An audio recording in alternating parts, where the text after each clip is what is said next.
The James Show Podcast. Shocking news that kind of bothers me how easy it's glossed over, how, some murders or some shootings or some deaths get national attention. If it's the one that happened in Manhattan at the NFL, or at least attended to happen at the NFL headquarters this week, we've all got to talk about that for a couple days. If it's a shooting that happens or a killing that happens like Carmelo Anthony, Austin Metcalf, we're going to be talking about that every step of the way.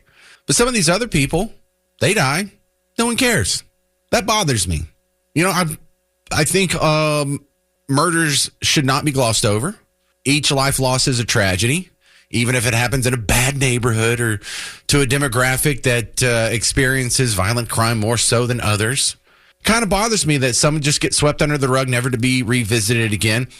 And, I didn't really feel that strongly about this until I had a producer for a previous iteration of the James Show. He worked with me in both New Orleans and in Waco.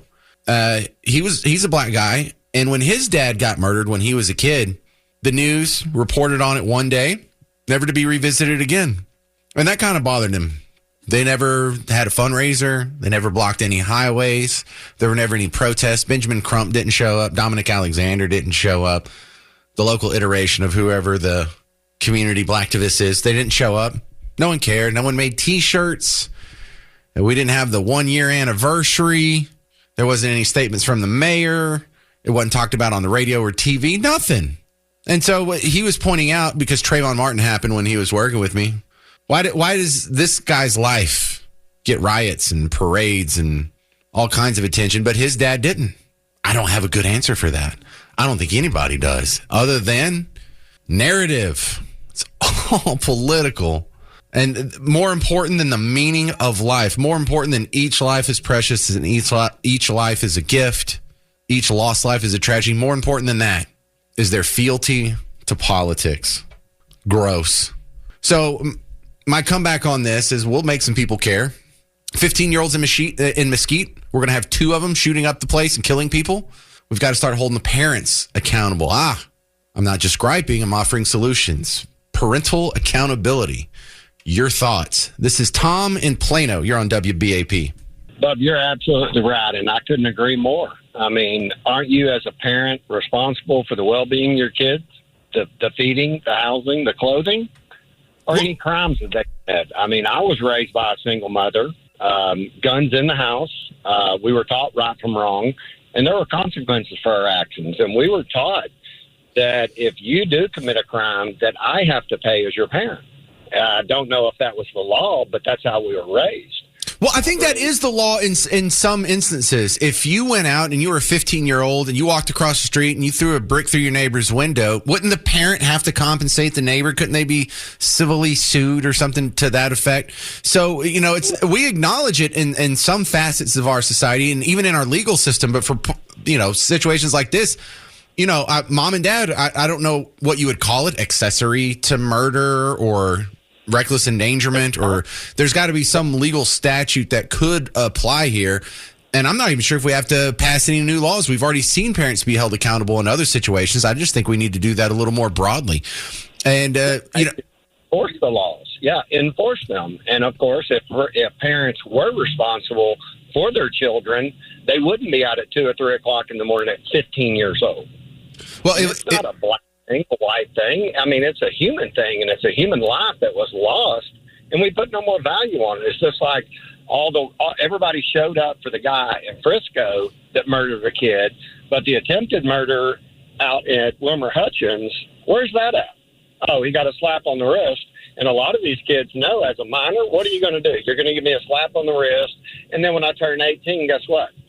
There's no record. Yeah, all oxen free. Yeah. Well, and then also, like, some of these aren't even murders. Like the illegal immigrant that ran over someone and killed him, or was it 2 people on the lake over here? Yeah, it was 2 people, wasn't it? Yeah. No one circles back to that. I mean, that's the loss of life. Are these lives not as important as a George Floyd? I mean, we burned down cities for 6 months over some fentanyl addicted loser, George Floyd. Yet a 15-year-old gets ignored. You're ignoring children getting shot in the street. It's pretty gross, media. Pretty gross double standard you have there. Do better. Chris in Mesquite. Oh, actually, someone from Mesquite. Your thoughts on WBAP? Well, you're on the right track with the narrative. I live in Mesquite and have for a long time. The area where the shooting happened, if you look at it, 15 years ago was a very upscale neighborhood in Mesquite. In 2008, when the housing crash happened, the city of Mesquite decided upon themselves to open up that neighborhood to all the free housings that were there and turned it into Section 8. So you have a neighborhood where if you buy a house, the house is worth $450,000, and 1 in 3 houses in your neighborhood is Section 8. The schools are run with it. The city is rampant with it. I have a daughter that teaches middle school 2 blocks from where the shooting happened. And she's not allowed to do anything to these kids. She sends them to the office when there's a problem, and they come back with a lollipop and a soft drink. So they know that nothing's going to happen.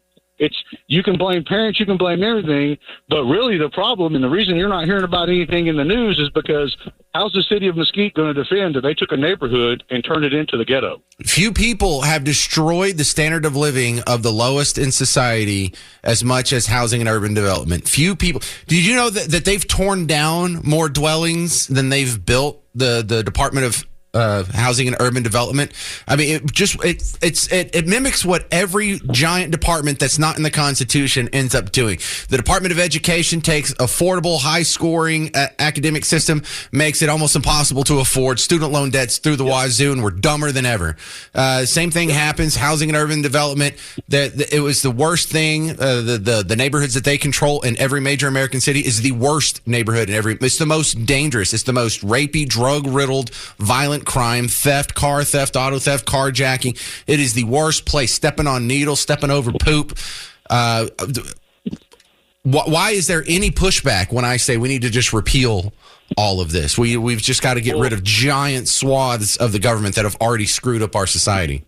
Let me go one step further and tell you how crazy it is in Mesquite right now. Tell me. A half a mile from this neighborhood, there is a brand new development called Solterra. The average median price in that home in that neighborhood is $500,000, and you are half a mile away from 1/3 of your neighbors being Section 8. Well, no one's going to buy that. They're buying them right and left because they're not broadcasting it. Mesquite does not broadcast that this is out there. You have to do your own due diligence to find out, but usually it's too late. Wow. All right. Well, thanks for chiming in from Mesquite and giving us a look on the ground. Appreciate it, sir. Good report from Chris in Mesquite. Hey, you like going to the movies? There's a lot of good ones out there right now. Jurassic World, Superman, F1, the movie. How about you go to Look Dine-In Cinemas? If you want to try and get some free tickets off of us, you can win a pair of tickets to go to Look Dine-In Cinemas in Bedford and Arlington. Text the word LOOK, like the name of the theater, LOOK, to 800-288-9227. You can get a chance to win a pair of tickets from us. So text the word LOOK to 800-288-9227. A lot of crazy crime stories been happening. Some of us are a little shook by seeing how cold and callous our fellow human beings can be, and help us to understand the human mind just a little bit better. Dr. Lee Richardson's coming back on from the Brain Performance Institute. Welcome back, Lee. It's been a while, and it's a horrible reason to have you back on. But make some of this make sense. Let's talk about the guy in New York City that went and shot up what he thought was the NFL headquarters. He had a suicide note blaming CTE, just totally indifferent to murdering 4 of his fellow human beings. What do you see in this? Just a regular old psychopath? Well, it's a good question because he's somebody, he played high school football, and I've read that he played it pretty well. And when you're 18 and you're the football star, that's all you got, man. That's your identity. And when he felt like he lost that, he was convinced, and who knows if he did have a chronic trauma encephalopathy or not, but he perceived that he did. And when you perceived that, and he perceived that the NFL didn't care, so he started playing that song in his head, that Somebody Done Somebody Wrong song. And I almost got the feeling he was grieving. And part of grieving for what you've lost is anger. And when you get really angry instead of feeling vulnerable, you feel more powerful and you feel more in control. And I think that's what gave him the energy to lash out. And we're all humans. We want to make sense of things. He lost everything that he thought he had with his football connection. So he wants to make sense out of that. So who's to blame for this? And he went in there in a very irrational state. He'd had a mental health background. This doesn't stand alone. And a lot of times out of that CTE, you'll have mental health issues, and you'll get misdirected. And that anger, that trauma, the mental illness, a combination of all of that, it got misdirected into violence, almost maybe revenge. Yeah, I think a lot of that, we can sort of see that happening in lesser instances and people who aren't necessarily crazy. But that's something I've observed with people having political arguments on the left and right. The more they're challenged, the more angry they get sometimes, and myself included. And I like the way you worded that. It gives them a sense of power the more angry they are. Absolutely, because instead of feeling like you've been done wrong and vulnerable, okay, who's in charge here? I am. Right. Okay, so give me your Brain Performance Center take on what happened in Mesquite. And we've had 2 in the last week, 15-year-olds involved in fatal shootings. And for some of that, we just can't process it. When we were 15 years old, we were not capable of taking another human life. What is going on in the brains of these not even fully developed people? Well, you're right. The brain's not fully developed until mid to late 20s. The very last part of the brain to develop is that prefrontal cortex. And that's what controls impulsivity and helps you think through and think about consequences. And where those 15-year-olds are in a reactive state, something happens and they react. And they react with violence. They react to hurt somebody or hurt themselves. And I think that part of it is we're still in that aftermath of the pandemic. I think everybody that went through the pandemic, their brain was shaped a little, touched by emotional trauma and stress.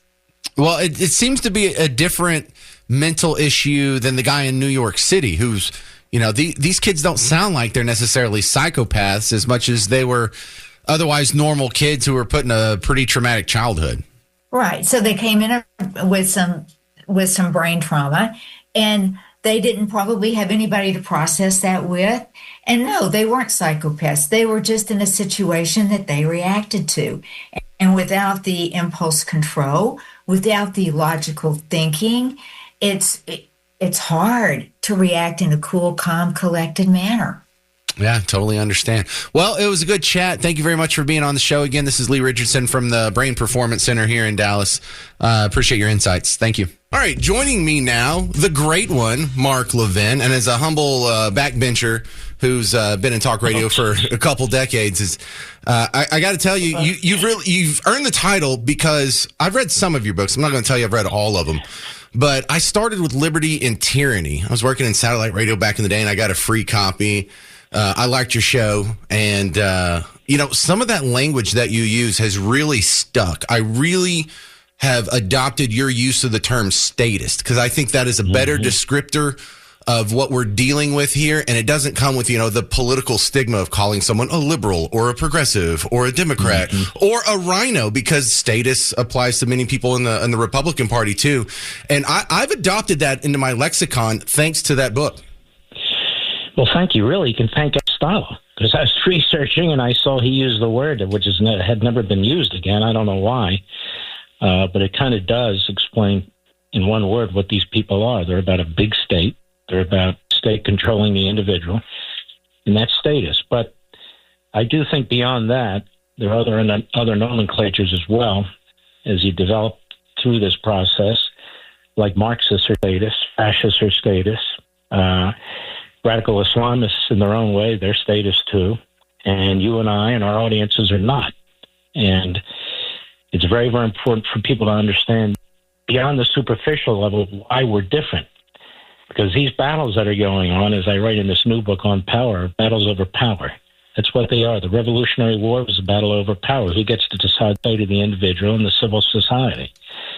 The battle going on now with the Democrat Party. The Democrat Party is very much an alien organization in this country. It rejects the founding. It rejects the ideas of Montesquieu and Locke and the Entitlement and the Judeo-Christian belief system, which is laced throughout the Declaration and the debates at the Constitutional Convention. They reject all that.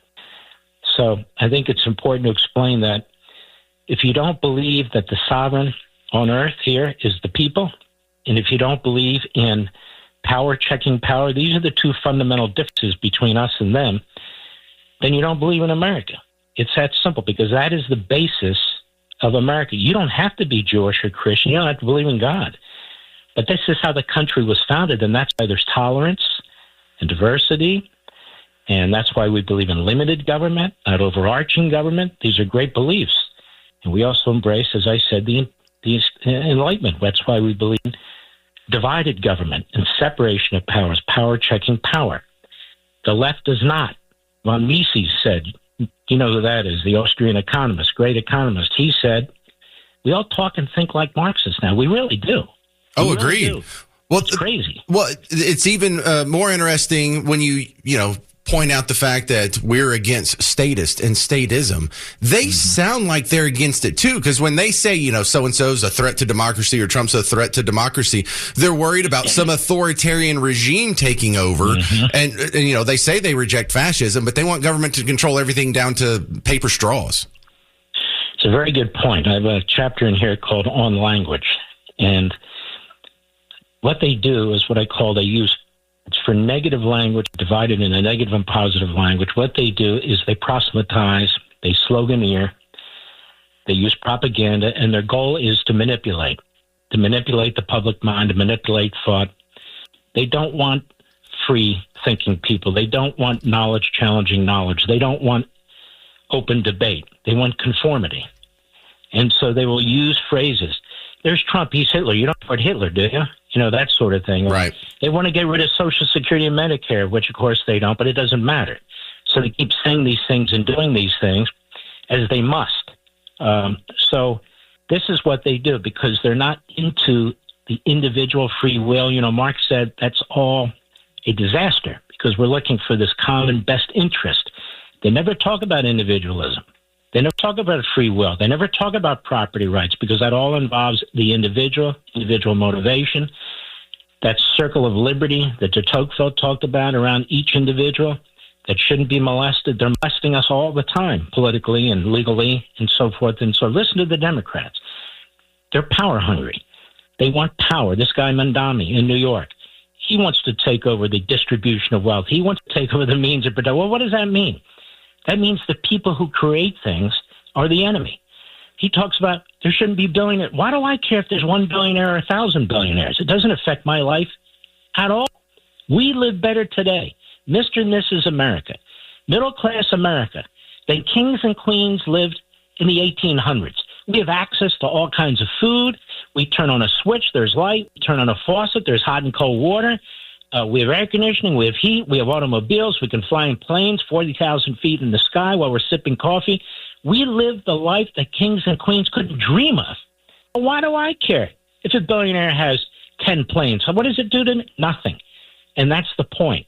Their point is to create disunity rather than celebrate Americanism, celebrate capitalism, celebrate prosperity. They look for the imperfections in society, of which there are many, because we're human beings, imperfections, and they blame it on the system, they blame it on the status quo, and then they promise to create something that's impossible, because they never require you to compare something to something. It's always compare an imperfection with a promise. We're talking with the great one, Mark Levin, who you can hear on WBAP after the James Show every weekday. And your new book, On Power, just came out this week. Why this topic and why right now? This topic, to me, I probably should have written about 20 years ago, but I didn't think about it properly. I don't think most people have. There's a lot of books on power, but they're mostly about psychology, and family situations, and so I'm not doing any of that. I'm doing it in the sense of the civil society, the founding of what types of governments we have around the world. why we have different types of government. Because I don't think we're arguing our case effectively. I think we're hitting it superficially. Like I said, when you really think about the Revolutionary War, what was it about? People say, well, liberty. And okay, that's fine. Liberty without rights means nothing. Liberty without rights means nothing. Rights without power don't exist. And so power is the bottom line. The battle we have in this country now is the same battle we had at its founding over power. And that's why people need to understand what the Declaration of Independence really is. It mentions God in different ways 4 times. Doesn't mean you have to even believe in God. I'm telling you how our country was founded. It mentions these natural rights, eternal truths, unalienable rights. Why? Because it's making the distinction between man and God. Now, it also creates a situation in which we embrace, I said, the Enlightenment. How do we know this? Jefferson tells us, others tell us about the Enlightenment, who they read, who they listened to. These guys were really well read, and they thought a lot about these things, which is why the left always attacks them. And they want individual spirit. All these things are crucially important. So when somebody comes in and they're 33 years old and they just had a big wedding in Uganda, and they're telling you how to rejigger human beings, how to re-engineer society, because the war is on society. The war is on the culture. The politics will follow. These are the people who are the most dangerous. And even Montesquieu says, people who do things because they feel they're righteous or they feel they're virtuous and they won't stop doing them are the most dangerous people on the face of the earth, because they actually feel these sort of totalitarian things that they're promoting are righteous and virtuous and good, and there's no boundaries to them. That's a Bernie Sanders. That's a Talib. That's AOC. That is these people. They always have government programs, redistribution of wealth. It's government, government, government. Never about, they don't promote anything that promotes liberty or competition or free speech. And the pandemic was a perfect example in blue states and blue cities of what these people are capable of. We're talking with Mark Levin about his new book on power. You know, who is this written for? I really have a problem with the idea that some of the people who need to read your books the most will never read them. I don't expect them to, and I'm not going to read their books either. They're not the people this is aimed at. See, it doesn't take a supermajority of people to change a country. It takes people who are well-read, who understand, who have ideas to promote it. This book is written for people to talk about at the dinner table, at the breakfast table. This is a book for people who are looking for answers. How do we confront these forces? What do we do? Ideas not only have consequences, ideas determine what kind of life you're going to live and what kind of society you're going to have. It's all about ideas. So if people don't want to write books, we have the audio. We've made it as easy as possible for anybody. But you can't force the left to read books like this. You can't force people who are inclined not to read it. But you'd be amazed. I get a lot of calls about minds that have been changed, who read my books, who listen to the radio program or watch the TV show. And you never know. There could be a great leader, a great group of leaders among them. So ideas, when we say, what are we going to do? These people are never going to read it. Well, that is surrender. What are we supposed to do? We got to keep fighting. We got to keep pushing our ideas. They do. They control our colleges and universities. They control K through 12. They don't worry about controlling a majority. They just worry about controlling enough. My attitude is get the word out, push against it, and you never know. There are Thomas Jeffersons out there. There are Thomas Paines out there. There are Ronald Reagans and Donald Trumps out there. And there's, of course, our audiences out there. They are listening. They care. They have families, and they can speak. And that's tens of millions of people. Well, maybe the next book idea should be Mark Levin, I dare you to read this, liberals. Yeah, well, that'll sell about 12 copies. Right. I would just like to see how you would word it different if you knew the target audience of your book was someone from whatever various shade of Team Blue. I don't write for Team Blue. I write for people who are interested in learning about a number of things. I don't understand. I write a book. I'm not preventing Team Blue from reading it, but I'm not going to write a book that caters to Team Blue because it's not going to be the kind of book I would write. It's the kind of book a leftist or a liberal would write. It's the kind of book, as a matter of fact, I don't even view it as Team Blue. I think it's worse than that. It's worse than the Democrat Party. This is an ideological struggle now. A lot of people aren't even Democrats. They call themselves Democratic Socialists. They're flat-out Marxists. This is a big battle that we're having. So it's not to me as simple as they're Democrat, we're Republican. It does devour the Democrat Party. They've bought into this, but it's bigger than that. Oh, I agree with all that. It would be real hard to continue being a progressive liberal Democrat in 2025 after you've read Liberty and Tyranny. Well, that book had a lot of impact. That book came out around the same time as Tea Party did, and you saw the impact that the Tea Party and the book had. If you're asking me why in the end game doesn't turn out the way it turns out, I'm not Nostradamus. I can't answer. I hear you. Well, do you have an idea of what your next book's going to be? I'm sure you've got like 8 topics you're juggling here. But. No. This I love this book, not because I wrote it, but because I know every syllable in it, and I did write it. What I mean is I don't love it because I wrote it. I love it because what turned out to be the book. And I really think if it's not my best, it's certainly one of the best. It's a heavy book, yet it's easy to read and understand. The topics are heavy, but I wrote it in a way where people can digest it. They don't have to struggle through it. And I think a lot of light bulbs will pop up. They even did when I wrote it. I said, gee, I never thought of it that way before. All right. Well, Mark Levin, I'm a huge fan. I thank you very much for your time coming on the James Show. And people, be sure to catch him if you don't already. He comes on after the James Show every day here on WBAP. And be sure to check out his new book, Mark Levin on Power. Thank you so much, Greg. Brother, God bless you. It was either that or Mark Levin on drugs. And since I don't take drugs, I couldn't write that. Thank you, James. You're a good man, buddy. Thank you, Mark. All right. Now, if you want to hear more Mark Levin, just sit tight. His show's coming on in about 10 minutes. But listen, if you've never read one of Mark Levin's books, it's different than the show. It doesn't even, it sounds like the same guy, but he's not yelling at you in the book, and he can get really deep on these topics. And if you're going to start with any of them, look, he has the new book on Power. Sure. If there's someone in your life that, has a birthday coming up and they're a Mark Levin fan, that would be great. If you're a Mark Levin fan, you would love it. But if you've never gone through his books before, I've only read 3 out of like the 9 he's written.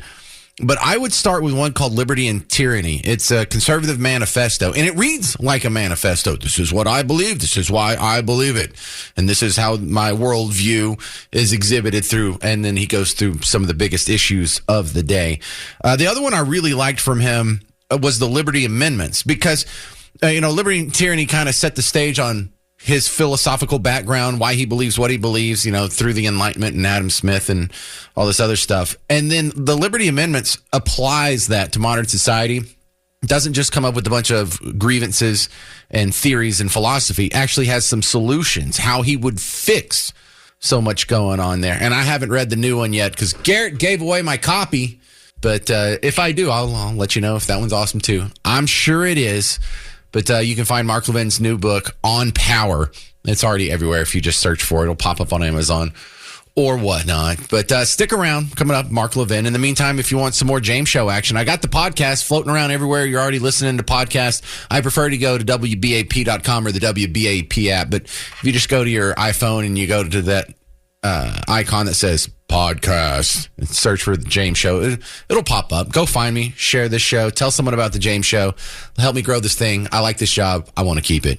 I'm James Parker. This has been the James Show on News Talk 820 and 93.3 FM WBAP. The James Show Podcast.